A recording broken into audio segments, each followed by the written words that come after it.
Assalamualaikum warahmatullahi wabarakatuh. Jumpa lagi dengan saya Juna Wardito pada mata kuliah instalasi listrik 2. Pada kesempatan kali ini kita akan membahas tentang pengontrol motor dan pengontrol motornya dengan sistem DOL atau direct online. Penjelasan umum yaitu ada berbagai jenis metode yang digunakan untuk starting motor induksi, karena motor ini menggunakan lebih banyak daya untuk memulai atau starting. Ketika aliran arus melalui bilitan tinggi, maka akan ada kemungkinan merusak motor. Untuk mengatasi hal ini, berbagai jenis teknik dasar digunakan. Jenis metode dasar yang sederhana yaitu direct online atau DOL. DOL menyertakan pemutus sirkuit atau MCCB, relay dan kontaktor berlebih untuk perlindungan motor. Membuka kunci kontaktor elektromagnetik dapat dilakukan melalui thermal overload pada relay di bawah kondisi gangguan. Biasanya, pengendalian kontaktor dapat dilakukan dengan menggunakan tombol terpisah seperti start dan stop. Kontak bantu digunakan pada kontaktor di tombol start karena kontaktor terkunci secara listrik ketika motor induksi bekerja. Selanjutnya yaitu pengertian DOL atau direct online. Metode paling mendasar, ekonomis dan mudah untuk menjalankan motor induksi 3 fasa digunakan direct online atau DOL starter. Starter ini menyambungkan motor 3 fasa langsung melintasi suplai 3 fasa. Daya tarik starter ini adalah dihubungkan langsung ke motor dan tidak mempengaruhi motor induksi. DOL terdiri dari perangkat pelindung serta kontak utama. Selanjutnya mari kita bahas tentang DOL ini. Di samping merupakan gambar dari DOL starter. Selanjutnya kita akan bahas tentang konstruksi DOL starter. DOL starter terdiri dari 2 saklar yaitu hijau dan merah, di mana saklar hijau digunakan untuk menghidupkan dan saklar merah digunakan untuk mematikan motor. DOL starter terdiri dari pemutus sirkuit atau MCCB, relay, dan kontaktor berlebih untuk melindungi motor. 2 saklar motor mengontrol kontak. Motor dapat dihidupkan ketika kita menutup kontak dengan menekan tombol hijau dan tegangan listrik penuh keluar ke motor induksi.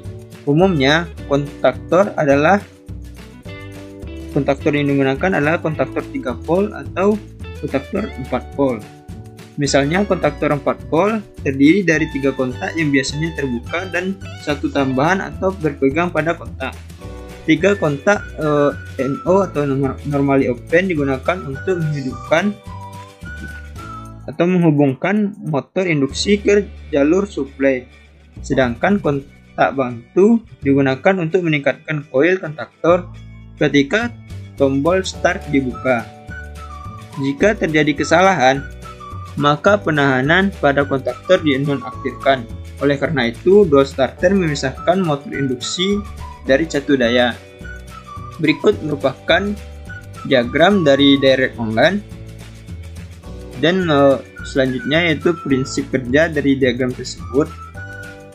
Diagram kabel DOL starter 3 fasa ditunjukkan di atas, yang menyambungkan kabel utama 3 fasa dengan motor induksi yaitu L1, L2, dan L3 ketika saklar start ditekan. Secara umum ketika DOL starter dapat dilakukan dalam 2 tahap yang berbeda, yaitu rangkaian kontrol DOL starter dan rangkaian daya DOL starter. Rangkaian kontrol terpasang ke salah satu dari 2 fasa dan diaktifkan dari 2 fasa saja. Setiap kali kita menekan saklar start, maka arus akan mengalir melalui rangkaian kontrol serta angin kontaktor juga. Kumparan kontaktor dapat didorong oleh arus untuk membuat kontak ditutup, dan dengan demikian suplai 3 fasa menjadi tersedia untuk motor induksi. Ketika kita menekan tombol stop, maka aliran arus melalui kontak akan terhenti. Oleh karena itu, catu daya ke motor induksi tidak akan dapat diakses. Demikian pula, hal yang sama akan terjadi ketika thermal overload relay bekerja. Saat suplai motor rusak, maka mesin akan bergerak ke arah untuk mengundur. Koil kontaktor mendapatkan satu daya meskipun kami membuka saklar mulai karena akan memperoleh suplai dari kontak utama seperti yang ditunjukkan dalam diagram door starter di atas. Mungkin hanya itu saja yang dapat saya sampaikan pada pertemuan kali ini. Salah dan janggal saya mohon maaf. Wabillahi taufik wal hidayah. Assalamualaikum warahmatullahi wabarakatuh.